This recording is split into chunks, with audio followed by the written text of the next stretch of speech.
生面、佛面、孩子面，我就不给你扔了。今天这个视频啊，没有脚本，没有加工，就是刚才温迪送我妈碗这个事儿的纯纪录片，啥也不说了，当儿媳妇的，当女婿的人，懂的自然懂。我要给你礼物。谢谢。温迪，比起儿子儿媳妇结婚1分不花，比起我女儿上你那儿去 AA 制，这份礼物你应该是煞费苦心了。我是表谢你，真的很谢谢你。My mother really likes it. Really likes it. 这个礼物如果我收了，挺对不起我自己这颗心的；如果我不收，怕我女儿中间不舒服，还是得收了。谢谢你。 She really appreciated that you brought it all the way from Canada, and she wish you can have a good time here. 啊，这握手，谢谢你。生面、佛面、孩子面，我就不给你扔了。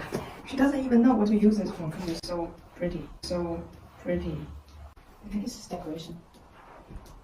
就装饰。That's what I would use it for. 好， Decoration. 谢谢，谢谢，谢谢，谢谢。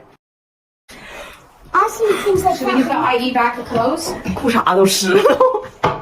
我跟你说，姑娘哈，昨天晚上给她从火车站西站接回来的时候，通过电话答告诉我，她要吃冰淇淋，要吃西瓜，要吃你就吃呗，你冲我要啥呀？我也不你孙子。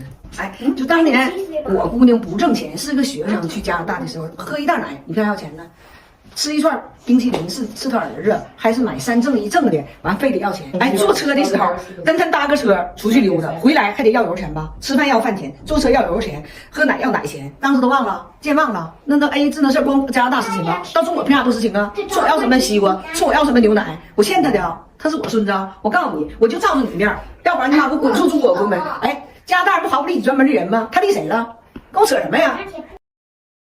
She's very angry with her husband. She wants her husband to leave China and go to Canada. And go to Canada? Why doesn't she come to Canada? Why? But mommy, why does Lola want her husband to leave? Because her husband, she thinks her husband is lazy and always can't hear anything. And you need to explain everything. But so is mine. My husband's deaf too. He wears hearing aids. He wears hearing aids. Oh, and her husband eats a lot of ice cream. And he has high blood sugar. high blood pressure? And then, no, Oh, sugar. sugar, yeah, diabetes. Diabetes. 大大。有人。我和大胖媳妇接到了一个节目的邀约，邀请我们夫妻俩去一个挺盛大的晚会，唱一首歌。可以唱的歌曲有好几个，我们还可以挑。当时吧，我有点犹豫，我觉得大胖媳妇汉语太不好了，别说人家还想让我俩真唱，就哪怕是随便他假唱，他那口型都对不上。但是大胖媳妇听说了，她非常自信，她说她歌唱的那正经好呢。平时都是因为我只给大家展示她滑稽的一面，都不曾展示她真正的才华。跟我说她想去，就给她2天时间练，肯定没问题。然后我们就在办公室练了1整天。第一首备选曲目是《天仙配》。树上的鸟儿成双对，树上的鸟儿，树上的鸟儿，树上的鸟儿，树上的鸟儿。我当时啊，我真心话，我真是使出我所有的耐心教他的。树上的鸟儿成双对，水青色在笑颜，在笑颜。唱完我们都懵了，然后他问我们，这不跟原唱一模一样吗？中间还有一段我俩需要表演一个小的舞蹈动作。你我好比鸳鸯娘。夫妻双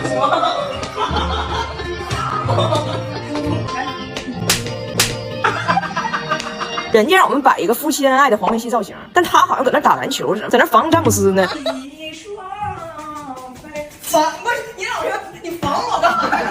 完了。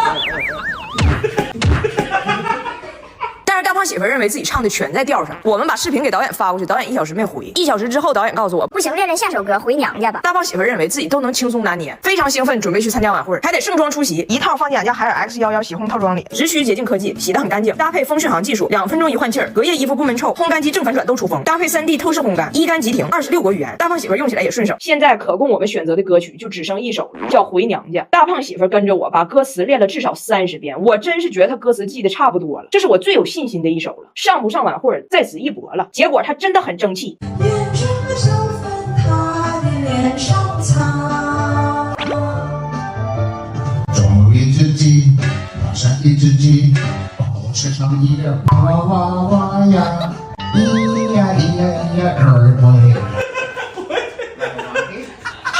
说你看你唱那玩意儿能对吗？他检查了一遍，觉得问题出现在 either way 的发音上。眼睛和伤痕在他脸上擦。中午一只鸡，放下一只鸡，把我吃成一个胖娃娃呀！咿呀咿呀咯喂，咿呀咿呀咯喂。胖媳妇儿，问你个事儿，我让你丢过面没？什么是面？我之前不跟您讲了挺多，就是我这个大胖媳妇儿在我的故乡就干的那些让我脸上挂不住的事儿吗？就比如说上厕所不会蹲，把衣服全脱了挂门上了，还蹲反了，漂白一片，给开门老头下稀碎。那你说我在他的故乡干没干过让他觉得丢面的事儿呢？那年我跟我老公上加拿大探亲去嘛，就住他家。完，我和我婆婆和2个小姑子的兴趣呢，就有一些差池吧，就是他仨就特别爱看卡戴珊家族，那从早看到晚，看完之后仨人还小组讨论，给我待的是无鸡六兽的。完，我公公有一天就说，我领你俩去钓鱼去吧。然后我们就驱车前往一片大森林中间的一片大湖，那景色相当够用了。完，我公公的设备也挺齐全，啥都整好了，都架好了，然后还带点冰镇小啤酒，就给我爽坏了。结果2小时过去了，我老公和我公公俩人颗粒无收。我一看这水平，我上吧，也不知是人品的积累，是鱼儿的忏悔，还是来自大自然的赞美。反正10多分钟吧，整上了一条挺老大的银灰色红鳟鱼，给我乐的哈！我当时真差点就朝着装鱼的桶给他刻一个。我就寻思，终于啊，今天不用跟你吃这个寡淡的烤土豆子了。完，我公公笑呵说的：“哎呀，挺厉害呀！我以为那鱼能给你拽水里头去呢。好了，咱们把它放回去吧。”我说的：“你别闹。”完，我公公说的。我没闹，你快点把那鱼放回水里头去啊！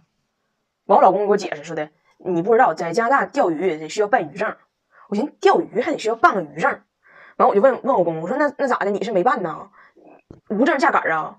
完，我公公跟我说吧，我有证，要不不能来钓。只不过我办的证是随钓随放的鱼证。啥叫随钓随放证呢？就是你好不容易钓上一条鱼，整上来摸摸，挑逗一下你自己的灵魂，然后再给放回去。